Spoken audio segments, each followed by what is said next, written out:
সোনার দোকানে চুরির দায়ে অভিযুক্ত কেন্দ্রীয় স্বরাষ্ট্রমন্ত্রী নিশীথ প্রামাণিক হাজির হলেন আলিপুরদুয়ার আদালতে।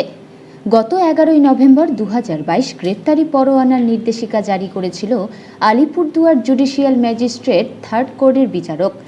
জানা যায় 2009 সালে আলিপুরদুয়ার শহর সংলগ্ন দুটি সোনার দোকানে চুরির অভিযোগে নাম জড়িয়েছিল নিশীথ প্রামাণিকের এবং আলিপুরদুয়ার থানায় লিখিত অভিযোগ দায়ের হয়েছিল নিশীথ প্রামাণিকের বিরুদ্ধে।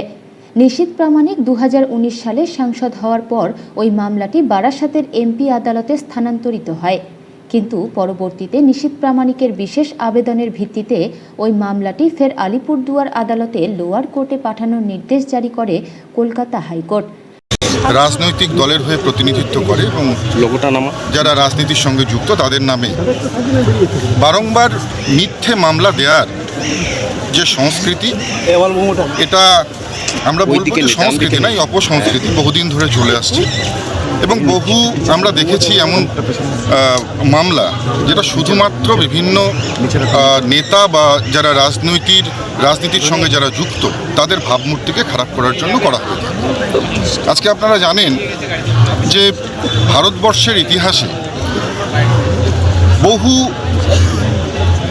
একেবারে স্বাধীনতার আন্দোলনের সময় থেকে শুরু করে পরবর্তী সময়ে আমরা দেখেছি বহু যারা রাজনীতিবিদ তাদের নামে মিথ্যে মামলা হয়েছে। আমার মনে হয় এই সংস্কৃতি থেকে দূরে আসা উচিত, এই সংস্কৃতি বন্ধ হওয়া উচিত, এই অপসংস্কৃতি বন্ধ হওয়া উচিত।